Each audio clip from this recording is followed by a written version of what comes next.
Akhirnya kami secara kelembagaan memutuskan untuk membatalkan keputusan KPU. Sebenarnya keputusan KPU tersebut didasari sama sekali bukan karena untuk melindungi siapapun.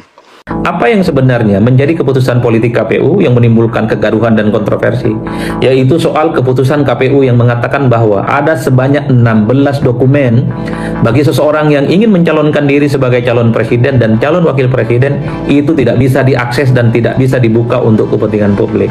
Hampir 6 bulan belakangan ini, publik tanpa henti bicara tentang soal ijazah yang ada di negara ini terkait dengan ijazah orang-orang penting yang per hari ini masih cukup menjadi perdebatan yang cukup luar biasa. Hari ini tanggal 16 September 2025 ada satu peristiwa politik yang saya kira cukup fenomenal dan cukup luar biasa.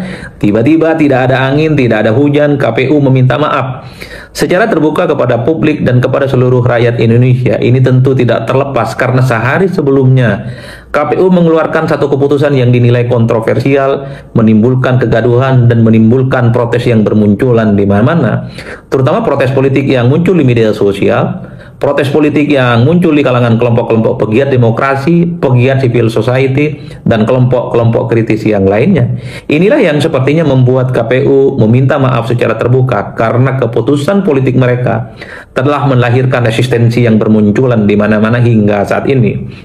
Kalau kita mau agak sedikit flashback ke belakang, apa yang sebenarnya menjadi keputusan politik KPU yang menimbulkan kegaduhan dan kontroversi, yaitu soal keputusan KPU yang mengatakan bahwa ada sebanyak 16 dokumen bagi seseorang yang ingin mencalonkan diri sebagai calon presiden dan calon wakil presiden itu tidak bisa diakses dan tidak bisa dibuka untuk kepentingan publik.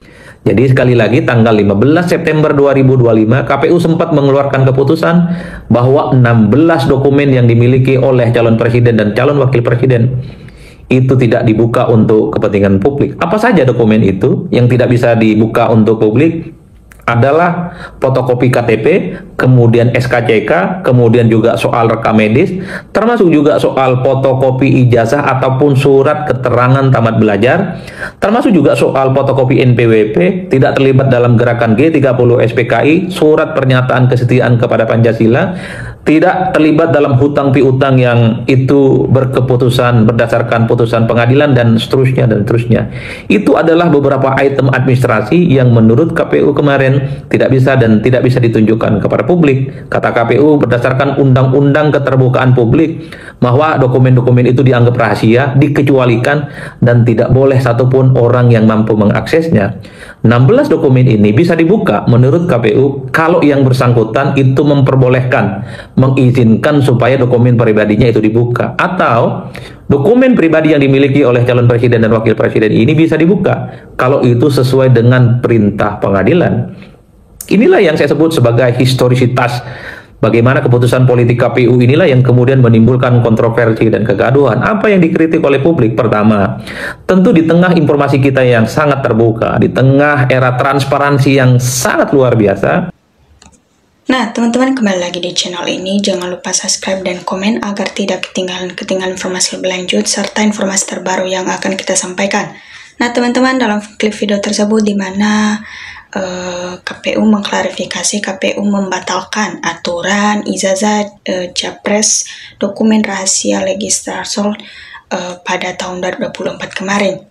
Nah, di situ anggota Komisi 2 DPR RI Muhammad Konzain menyambut baik sikap KPU yang membatalkan keputusan KPU Republik Indonesia nomor 731 tahun 2025 tentang penetapan dokumen-dokumen persyaratan pasangan calon presiden dan wakil presiden sebagai informasi publik yang dikecualikan. Zolim menilai pembatasan ini sikap yang bijak. Kami apresiasi sikap KPU mencabut keputusan nomor 731 tahun 2025 dan ini sikap bijak kami, yaitu menolak kerusakan didahulukan daripada menarik kemaslahatan, kata Kozim kepada wartawan pada Selasa 16 September 2025. Tentu ini menjadi perbincangan hangat di beberapa media sosial mengenai tentang ijazah palsu Bapak Wapres kita dan bapaknya, yaitu Bapak Joko Widodo. tentu itu menjadi kehebohan di beberapa media sosial. Nah, di situ legislator PKB ini menyebut pihaknya menangkap spirit perlindungan data pribadi dalam keputusan nomor 731 tahun 2025. Hanya saja kata dia ada pengaturan yang justru bertabrakan dengan aturan lain. Nah, ada spirit untuk menjaga data pribadi, sayangnya ada norma yang bertentangan dengan norma lain, kata John di situ. Kozin mengingatkan KPU dalam membuat keputusan untuk mempertimbangkan sejumlah kategori mulai aspek yuridis, sosiologis, serta fisiologis. Kozin berharap kejadian serupa tak terjadi lagi. Artinya, aspek peristiwa publik ini menjadi penting dalam perumusan kebijakan ini menjadi pelajaran penting bagi KPU di waktu-waktu yang mendatang, ungkapnya.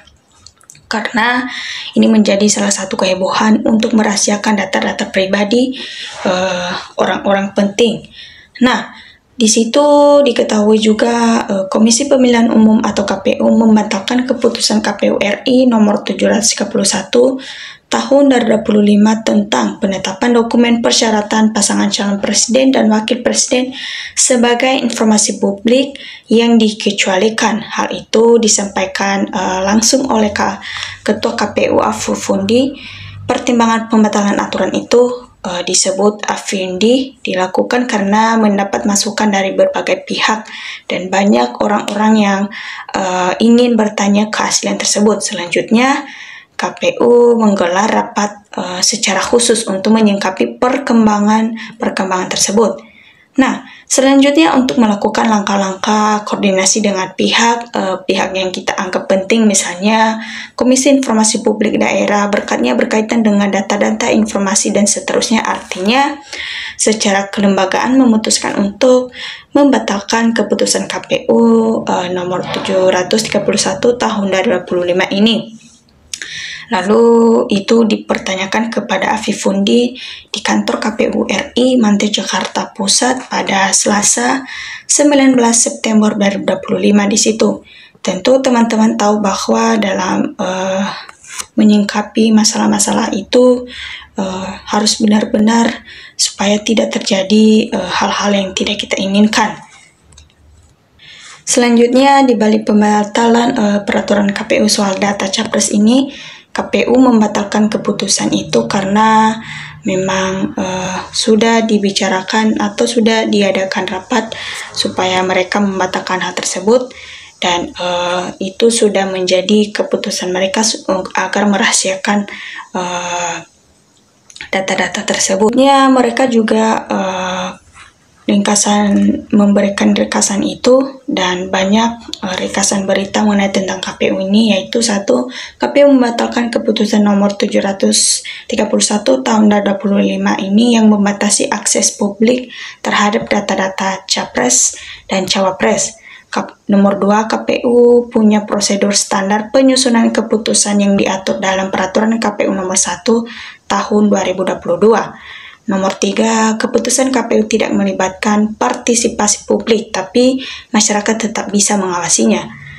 Nah, Komisi Pemilihan Umum KPU langsung menggelar rapat khusus untuk memutuskan pembatalan keputusan KPU nomor 700 tahun 2025 ini di situ. Nah, bagaimana menurut kalian teman-teman mengenai tentang yang dikatakan oleh KPU tersebut? Tentu teman-teman sudah mengikuti beberapa atau sudah melihat beberapa video dari media-media sosial. Tentu teman-teman ketika melihat video ini, tentu teman-teman bisa menyingkapi dalam menanggapi video ini. Coba beri tanggapannya di kolom komentar supaya kita bisa saling bertukar pikir dalam menyingkapi situasi global di negara kita, negara Indonesia ini.